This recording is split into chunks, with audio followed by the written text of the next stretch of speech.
नहमदुहु नसल्ली अला रसूलिल करीम अम्मा बाद फ़ाऊज़ु बिल्लाहि मिनश शैतानिर रजीम बिस्मिल्लाहिर रहमानिर रहीम रब्बि इश्रह ली सदरी वयस्सिर ली अमरी वहल्लुल उक़दतम मिन लिसानी यफ़क़हू क़ौली वहल्लुल उक़दतम मिन लिसानी यफ़क़हू क़ौली वहल्लुल उक़दतम मिन लिसानी यफ़क़हू क़ौली। अस्सलामु अलैकुम वरहमतुल्लाहि वबरकातुहू।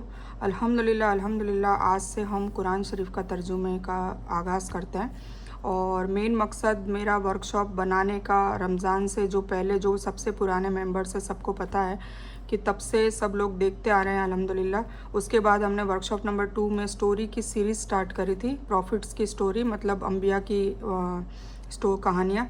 तो उसके बीच में पता नहीं मुझे ये ख्याल आया कि स्टोरीज़ में काफ़ी वक्त लग जाएगा, तो क्यों ना हम साथ साथ में तर्जुमा भी स्टार्ट करें। ठीक है, तो इंशाल्लाह एक वीडियो जहाँ तक मुझसे हो सकेगा मैं कोशिश करूँगी कि एक वीडियो स्टोरी का भी आएगा रोज़ाना और एक वीडियो कुरान पाक का आएगा। जितनी आयतें हम कवर कर सकते हैं उतनी आयतें हम कवर कर लेंगे। अच्छे से समझना है इसलिए हम इसको आराम से करेंगे, जल्दबाजी नहीं करेंगे, आराम आराम से सारी आयतों को समझेंगे इंशाल्लाह। जब हम ये आयतों को समझेंगे और उसके वो जब आप लोग सुनोगे उसमें कुछ आपको कोई भी सवाल कोई ख्यालात कुछ भी आता है तो आप लोग उसके डिटेल में मुझसे पर्सनली पूछ सकते हैं कि भाई इसमें मुझे ये समझ में नहीं आया या ये नाजिल होने का क्या मकसद था। जो भी आपके दिलों में ख्याल आए तो आप लोग बेझिझक मुझे वो पूछ सकते हैं। एक ऑडियो डाल दें तो जब भी मुझे वक्त मिलेगा मैं उसके ऑडियो का जवाब दे दूँगी इंशाल्लाह। ठीक है, तो हम शुरू करने से पहले सबसे पहले हम नियत करेंगे, क्योंकि कुरान शरीफ को हर नियत से पढ़ा जाता है, सवाब की नियत से, शिफा की नियत से और हमारी शफात की नियत से, हमारी हिदायत की नियत से, हिकमत की नियत से। तो हमें ये नियत करना बहुत ज़रूरी है। जिस नियत से हम कुरान को पढ़ेंगे इंशाल्लाह वो नियत हमारी पूरी होगी। बस ये है कि हमारी जो नियत है वो खालिसतन होनी चाहिए और दिल से होनी चाहिए, आजिज़ी के साथ होनी चाहिए और अल्लाह रब्बुल इज़्ज़त को की रज़ा के लिए होनी चाहिए। ठीक है, तो हम नियत ये करेंगे कि या अल्लाह ताला आज से मैं कुरान शरीफ का, आप आमीन बोलिएगा कि या अल्लाह ताला आज से ये कुरान शरीफ का आगाज़ कर रहे हैं इसको समझने के लिए, ताकि तू ही कहता है कि ये कुरान हमने आसान कर दिया है कोई समझने वाला। तो आज से हम इसको समझना चाहते हैं, हम नियत करते हैं। तो या अल्लाह ताला इसे मुकम्मल आसानी से और पूरा हमें इसका ख़त्म हो जाए, मतलब पूरा हम इसको ख़त्म कर सके, इतनी हमें उम्र भी दराज करना और हम आसानी से इसको समझ जाए, हमारा जहन भी अच्छा करना और हमें इससे सिर्फ़ और सिर्फ सच्ची और पक्की हिदायत देना। ठीक है, हिदायत के लिए हम दुआ करेंगे कि या अल्लाह ताला हमें अच्छी, सच्ची और पक्की हिदायत देना। हिदायत मतलब नेक रास्ता, सच्चा रास्ता। तो सच्चा रास्ता हमें दिखाना, जो जिस रास्ते की मंजिल डायरेक्ट जन्नत हो, बिना जहन्नम की आग से और बिना कब्र के अजाब से डायरेक्ट हमें जन्नत मिल जाए, ऐसा सीधा और सच्चा रास्ता हमें समझा देना और उस पर अमल करने की हमें तौफीक भी नसीब फरमाना। और आखिरत तक, जब तक हमारी मौत होती है, हम फौत होते हैं, हमारे इंतकाल तक हम ईमान पर ही रहें और ईमान पर हमारा खात्मा हो। मतलब जब हमारी मौत हो तब तू हमसे राज़ी हो, हम तुझसे राज़ी हो, बस ये हमारी नीयत है। ठीक है, तो आप आमीन कहिएगा और दिल से इसको अगर दोबारा आप सुनने को तो दोबारा भी ये ऑडियो मेरी दुआ वाली सुनकर आमीन कहिएगा। ठीक है, अच्छा अब हम स्टार्ट करते हैं। आऊज़ु बिल्लाहि मिनश शैतानिर रजीम बिस्मिल्लाहिर रहमानिर रहीम। सूरह फातिहा। सूरह फातिहा सबसे पहली सूरत है, तो इसकी 7 आयतें, तो इंशाल्लाह हम इस वीडियो में 7 आयतें कवर कर लेंगे, क्योंकि ये बहुत छोटी सी और मुख्तसर सूरह है। फिर जब बड़ी सूरह स्टार्ट होगी तो हम कुछ कुछ आयत को कवर करते जाएंगे, जैसे जैसे टाइम पीरियड निकलेगा हम छोटी छोटी थोड़ी थोड़ी आयतों को कवर करते जाएंगे। ठीक है, अच्छा ये जो मैं तर्जुमा आप लोगों को बयान करने वाली हूँ वो ए लेवल का तर्जुमा है। ए लेवल का तर्जुमा ये होता है कि बस आपने आयत को पढ़ा और उसका तर्जुमा, ठीक है, और उसकी थोड़ी सी छोटी मोटी डिटेल हम बता देंगे। हम तफसीर नहीं लेंगे, तफसीर बहुत बड़ी होती है, तो तफसीर के पहले तर्जुमा समझना ज़रूरी होता है। ठीक है, तो तफसीर इंशाल्लाह हम नियत करते हैं कि भाई जब कुरान शरीफ ख़त्म हो जाएगा, तर्जुमा इसका फिनिश हो जाएगा, तब इंशाल्लाह हम उसकी तफसीर को भी लेंगे। ठीक है, तो हम ज़्यादा टाइम वेस्ट ना करके स्टार्ट करते हैं। आऊज़ु बिल्लाहि मिनश शैतानिर रजीम बिस्मिल्लाहिर रहमानिर रहीम। सूरतुल फातिहा। बिस्मिल्लाहिर्रहमानिर्रहीम। अल्हम्दुलिल्लाहि रब्बिल आलमीन अर्रहमानिर रहीम मालिकि यौमिद्दीन इय्याका नअबुदु व इय्याका नस्तईन इहदिना सिरातल मुस्तकीम सिरातल लज़ीना अनअमता अलैहिम गैरिल मग़दूबि अलैहिम वलद्दाल्लीन आमीन। ये 7 आयतें हैं। तो हम इसका तर्जुमा स्टार्ट करते हैं। सूरह फातिहा मक्का में उतरी, इसमें 7 आयतें हैं। देखिए, सबसे पहले मैं बता दूं कि मक्की सूरत और मदनी सूरत ये दोनों सूरतें हैं। जो सूरत मक्का में उतरी या मक्का के जो दौर चल रहा था, मतलब नबूवत के बाद का दौर और हिजरत से पहले का दौर, मतलब हिजरत मतलब एक शहर से दूसरी शहर पर चले जाना, ठीक है। तो वो मक्का से मदीना जब हुजूर पाक सल्लल्लाहु अलैहि वसल्लम गए थे तब 13 साल के बाद गए थे। मतलब जब 23 साल में कुरान शरीफ नाजिल हुआ और 23 साल में 13 साल जब नाजिल होता रहा तब मक्का में नाजिल होता रहा या मक्का के आसपास नाजिल होता रहा, उसको मक्की सूरतें कहते हैं। और बाकी के 10 साल हुजूर पाक सल्लल्लाहु अलैहि वसल्लम ने मदीना में बिताए और वहीं पर वो उनकी वफ़ात हुई। तो वहाँ पे जो भी कुरान नाजिल हुआ था, जो भी सूरतें नाजिल हुई थी, वो मदनी सूरतें कहलाती है। या मदीने के आसपास की जो आसपास के इलाके में भी कोई सूरह नाजिल हुई या कोई आयत नाजिल हुई तो उसको मदनी सूरतें कहते हैं, ठीक है। ये आपको समझ में आ गया। तो ये सूरह फातिहा कहाँ नाजिल हुई? मक्का में उतरी। और इसमें कितनी आयतें? 7 आयतें, ठीक है। तो हम शुरू करते हैं। अल्लाह के नाम से शुरू करता हूँ जो बड़ा मेहरबान निहायत रहम करने वाला है। सब तारीफ़ें अल्लाह के लिए है, सारे जहान के रब के लिए, ठीक है। अल्हम्दुलिल्लाह, अलहम्द जो होती है ना, हम्द मतलब अल्लाह ताला की तारीफ़ भी और अल्लाह ताला का शुक्र भी, दोनों चीज़ें इसमें आ जाती है।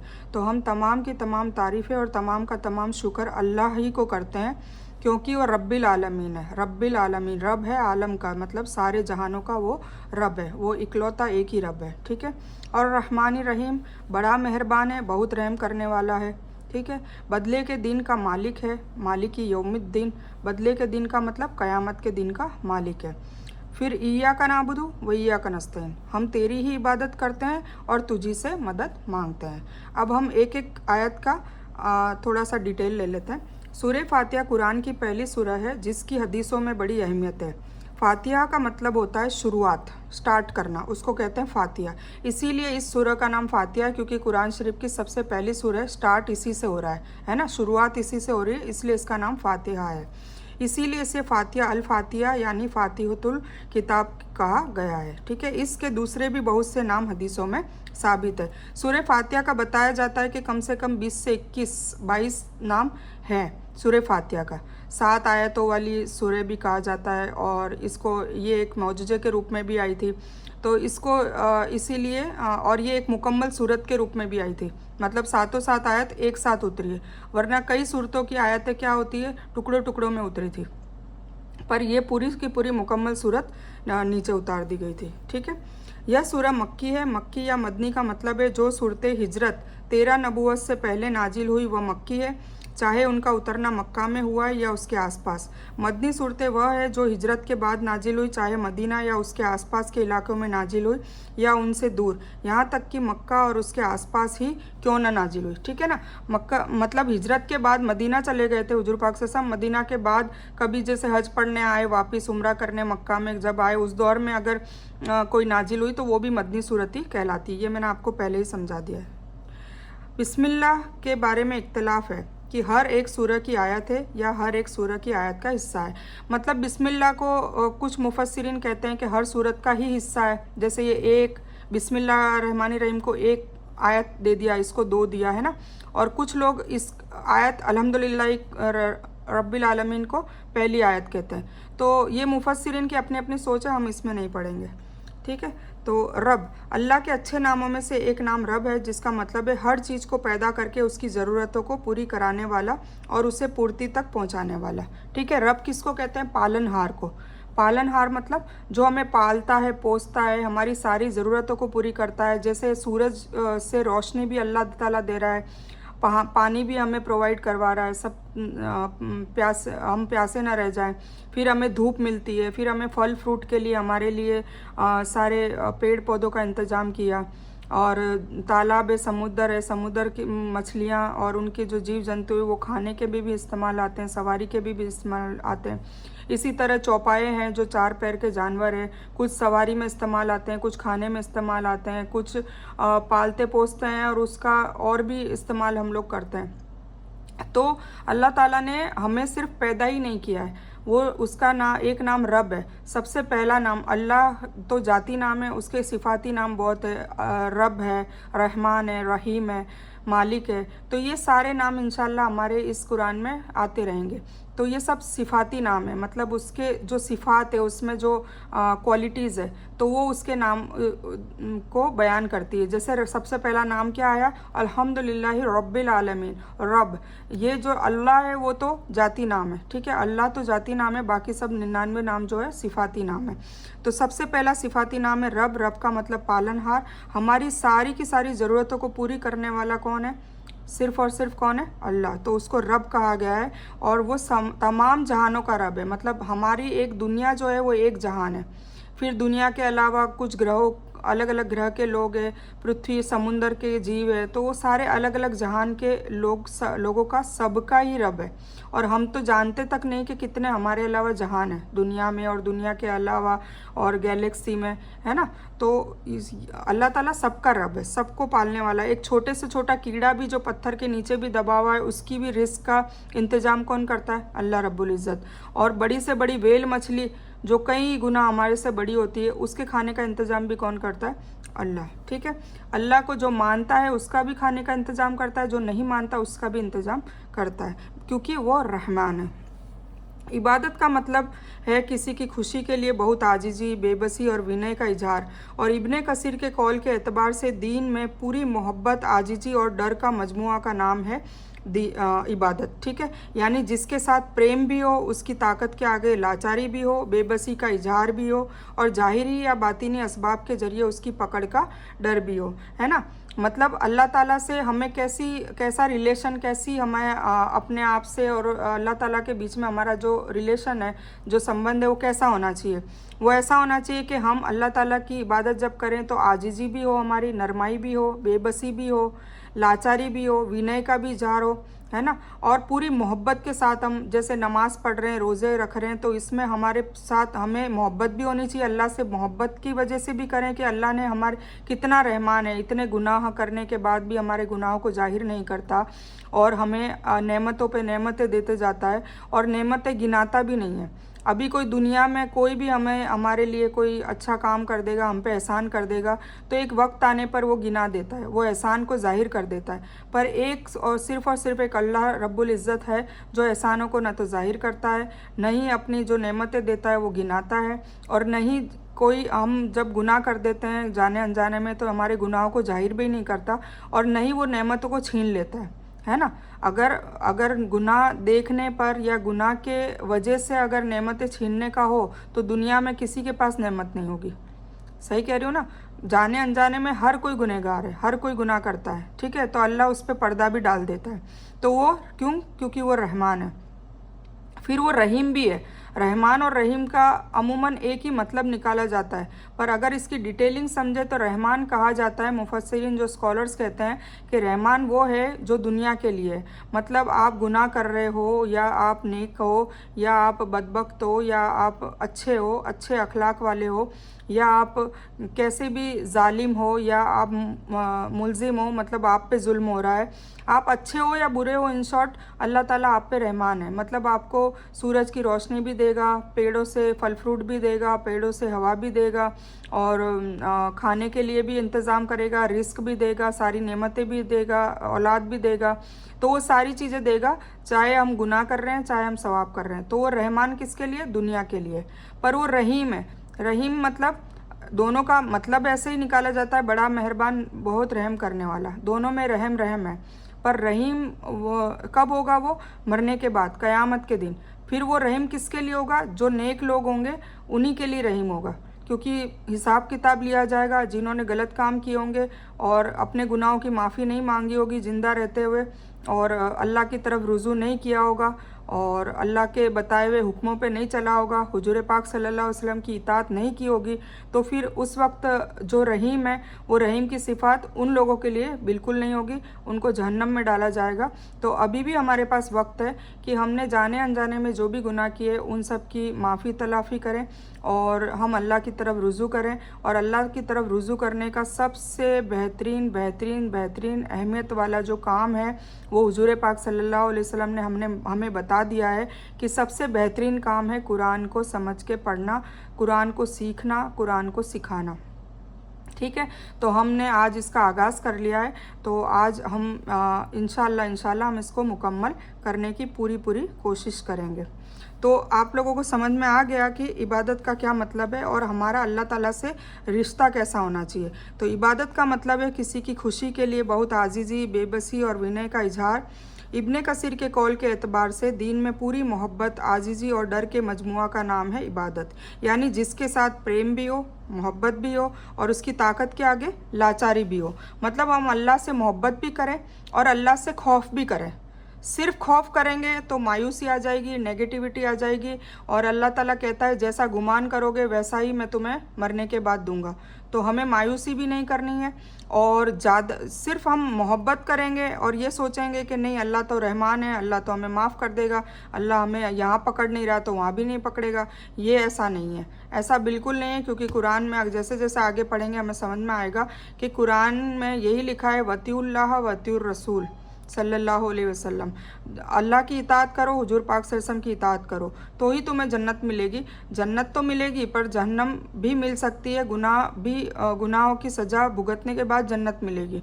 पर हमें कौन सा रास्ता चुनना है, हमें कौन सी हिदायत लेनी है कि हमें जहन्नम की आग से भी हम बच जाएं, बिल्कुल जहन्नम की हमें परछाई भी ना दिखे, कब्र में भी कोई अजाब ना हो और हम डायरेक्ट जन्नत में जाएं, बिना हिसाब किताब के जन्नत में जाएं, है ना। और हिसाब किताब भी हो तो हमारा अमालनामा सीधे हाथ में हो और हमें बख्श दिया जाए, हमारे छोटी मोटी कोताहियों को माफ़ कर दिया जाए और अल्लाह ताला हम उस वक्त हमसे राज़ी हो और हमसे हम कलाम भी करे खुश होके और हमें जन्नत में डाल दे।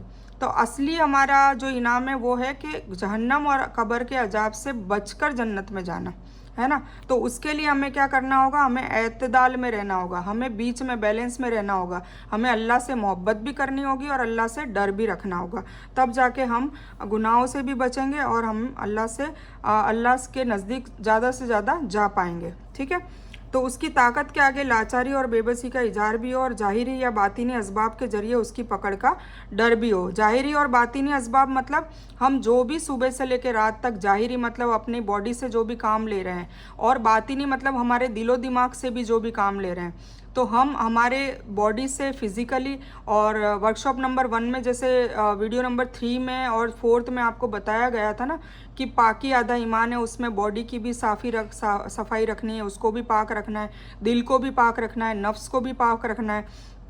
तो ये वही बात है कि जाहिरी और बातिनी, जाहिरी के लिए बॉडी को पाक रखना है, जैसे हम गुस्ल करते हैं और फिर हम जो कमाई करते हैं वो भी हलाल की होनी चाहिए, और हम जो ज़ुबान से बातें करते हैं वो भी अच्छी होनी चाहिए, लोगों के लिए बुराइयाँ, चुगली, गिबत ये सब नहीं होनी चाहिए, लोगों में जोड़ की बातें करनी चाहिए, लोगों में मोहब्बत डालने की हमारा इरादा होना चाहिए, नहीं कि उनके बीच में झगड़े करवाने का।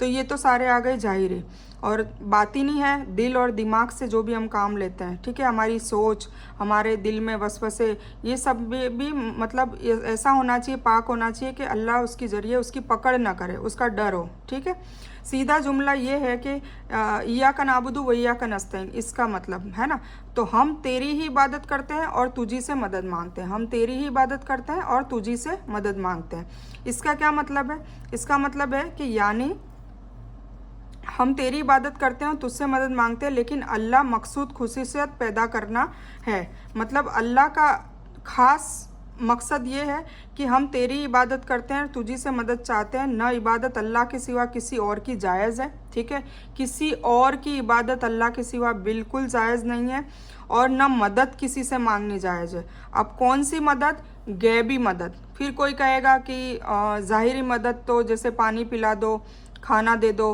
है ना, दुकानदार को कहेंगे कि हमें ये सामान दे दो, तो ये जाहिरी असबाब है। जाहिरी असबाब तो बेशक अल्लाह ताला ने कहा है, घर पे बैठे रहने से कुछ नहीं होगा, मेहनत करनी होगी, पास होने के लिए पढ़ना होगा। ठीक है, किसी किसान को खेती में अगर उसको फसल लेनी है तो उसके लिए उसको पहले बीज बोना होगा और उसमें मेहनत करनी होगी। ठीक है, दुकानदार को अगर व्यापार करना है तो उसके लिए उसको सामान पहले लाना होगा, फिर बेचने के लिए मेहनत करनी होगी। तो ये होते हैं जाहिरी असबाब। पर गैबी असबाब, गैबी मतलब औलाद मांग ली या कुछ मांग लिया, रिस्क मांग ली किसी से, मतलब ये तो वो किसी के थ्रू नहीं मिलेगी, वो सिर्फ और सिर्फ उसको कौन देने वाला है, अल्लाह। ठीक है, तो इस लफ्ज़ों से शिर्क का दरवाज़ा बंद कर दिया गया है। तो अगर इसके खिलाफ बात होगी, मतलब अल्लाह के सिवा किसी और की इबादत और अल्लाह के सिवा किसी और से मदद, ये अगर मांग ली तो फिर ये हो जाएगा शिर्क। अब ये कुरान पाक में लिखा है, तो हमें इसमें हम क्या करते हैं वो भी सोचना है, और हमें उससे मैसेज भी लेना है, इबरत भी हासिल करनी है, सबक सीखना है। और फिर अगर करते भी हैं, अल्लाह के सिवा किसी से मदद मांगते भी हैं, या अल्लाह के सिवा किसी और की इबादत नाउजुबिल्ला करते भी हैं, तो उसको आज से छोड़ देना है। ठीक है, क्यों? क्योंकि हमें कुरान क्या देती है? हिदायत, सीधा और सच्चा रास्ता। तो इसमें जो भी लिखा है हमें उसको अमल पे भी लाना है। सिर्फ समझने के लिए हमें नहीं पढ़ना है इसको, हम इसको समझ क्यों रहे हैं? ताकि हम इस पर अमल कर सकें। ठीक है, तो जो भी बात धीरे धीरे हमें पता चलेगी कि ये बात हम करते हैं और ये अल्लाह को नाराज़ करने वाली बात है, तो हमें फ़ौरन उसी वक्त नियत करनी है और छोड़ देनी है। ठीक है, तभी हम सीधे और सच्चे रास्ते पर जा पाएंगे। ठीक है, और इस रास्ते के लिए इब्लिस रोकेगा, वसवसे आएंगे, ये मैंने पहले ही बता दिया था। तो वसवसों से दूर रहना है, और पहले जब भी वसवसे आए तो उसको दूर करने के लिए अल्लाह से हिदायत मांगनी है, रहमत मांगनी है, और अल्लाह से कहना है कि इस मरदूद से मुझे दूर रख। ठीक है, तो ये हमें काम करना है। ठीक है, फिर है हमें सीधा रास्ता दिखा। फिर हम क्या बोलते हैं? छठी आयत क्या है? इहदिना सिरातल मुस्तकीम, हमें सीधा रास्ता दिखा। हमें सीधा रास्ता दिखा का क्या मतलब है? हिदायत के कई मतलब होते हैं। रास्ता दिखाना, रास्ता पर चला देना, मंजिल तक पहुंचा देना। इसे अरबी में इरशाद, तौफीक, इल्हाम और दलालत से ताबिर किया जाता है। ठीक है, इरशाद मतलब बताना, तौफीक मतलब हम नेक काम पे अमल करने में लग जाएं। ठीक है, तो यानी हमें सीधा रास्ता दिखा दे, अब इस पर चलने की तौफीक दे, मतलब सीधे रास्ते पर चलने की तौफीक भी दे, इस पर मजबूत भी कर दे। क्यों? क्योंकि सीधे रास्ते पर बीच बीच में इब्लिस आएगा, बीच बीच में सीधे रास्ते पर इब्लिस आएगा, हमें वसवसे डालेगा, हमें सीधे रास्ते से खींचने की कोशिश भी करेगा। और वो इब्लिस कैसे आएगा? हमारे रिश्तेदारों के रूप में आएगा, हमारे खाविंद के रूप में आ सकता है, हमारे बाप के रूप में आ सकता है, हमारे बेटे के रूप में आ सकता है। तो वो कैसे भी आएगा, तो हमें उससे बचना है, और हमारे अजवाज और हमारे नस्लों को भी उससे बचाना है। ठीक है, तो इसीलिए हिदायत का रास्ता दिखा, इसका मतलब बहुत है कि इस पर चलने की भी तौफीक दे, सीधा रास्ता भी दिखा, फिर सीधा रास्ता दिखाने के बाद उस पर अमल करने की, उस पर चलने की तौफीक दे, फिर उस पर मजबूत कर दे, वरना हम पिछले नहीं, मरते दम तक हम सीधे रास्ते पर रहें। इसीलिए इसका मतलब है कि इस पर तौफीक भी दे, मजबूत भी कर दे, ताकि हमें तेरी खुशी हासिल हो जाए। है ना, हमारा मेन मकसद क्या है? अल्लाह को राज़ी करना। अल्लाह राज़ी होगा तो हमारी दुनिया भी अच्छी हो जाएगी और हमारी आखिरत भी अच्छी हो जाएगी। तो हमारा मेन मकसद क्या है? अल्लाह की रज़ा, अल्लाह को राज़ी करना। तो तेरी खुशी हासिल हो जाए। यह सीधा रास्ता केवल अकल से हासिल नहीं हो सकता। यह सीधा रास्ता वही इस्लाम है जिसे नबी सल्लल्लाहु अलैहि वसल्लम ने दुनिया के सामने पेश किया, और अब जो कुरान और सही हदीस में महफूज है ना। आ गया ना। तो हुजूर पाक सल्लल्लाहु अलैहि वसल्लम ने जो भी बनाया, दुनिया के सामने जो बताया, वो किस में आया है? कुरान में और सही हदीस में। तो हम वो पढ़ेंगे तो पता चलेगा ना कि हुजूर पाक सल्लल्लाहु अलैहि वसल्लम ने क्या सीधा रास्ता बताया है, कैसे चलना है। पहले हम फिर इसलिए हम ये पढ़ेंगे तो सीधा रास्ता पता चलेगा, फिर उस पर चलने की तौफीक भी मिलेगी, क्योंकि हमने नियत कर ली है। तो ये कुरान हमारी मदद करेगा, अल्लाह ताला हमारी मदद करेंगे। क्योंकि जब भी अल्लाह ताला के रास्ते पे चलने के लिए हम एक बालिश हम आते हैं, तो अल्लाह ताला एक हाथ हमारे पास आ जाता है। जब हम चलकर अल्लाह ताला के पास जाते हैं तो और वो दौड़कर हमारे पास आता है। और अभी हम अल्लाह ताला के पास ही जा रहे हैं। कुरान शरीफ का तर्जुमा पढ़ने की हमने नियत करी है, क्या करी थी? अल्लाह ताला को राज़ी करना है, या अल्लाह तेरे को राज़ी करने के लिए हम नियत करते हैं, हमें हिदायत दे, तो हम अल्लाह ताला के करीब जा रहे हैं। तो यह करीब जाने का रास्ता ही हमने चुन लिया है। तो अल्हम्दुलिल्लाह अल्हम्दुलिल्लाह हमें अल्लाह ताला बिल्कुल सच्ची और पक्की हिदायत देगा। और एक ये ऐसी वाहिद दुआ है हिदायत वाली, अगर किसी ने दिल से ये हिदायत की दुआ मांगी तो वो दुआ कभी रद्द नहीं होती, अल्लाह ताला बिल्कुल उसको कबूल करता है। बस ये है कि नीयत सच्चे दिल से होनी चाहिए, और उसके लिए फिर कोशिश भी होनी चाहिए। कोशिश करेंगे तो हमें बिल्कुल हिदायत मिलेगी। ठीक है, फिर है यह सिरातल मुस्तकीम, सीधा रास्ता। इसकी व्याख्या है कि सीधा रास्ता वह है जिस पर वह लोग चले जिन पर तेरी नेमत हुई। कौन लोग चले थे? कौन चले थे? अम्बिया, नबी लोग, है ना। अम्बिया मतलब नबी का प्लूरल है।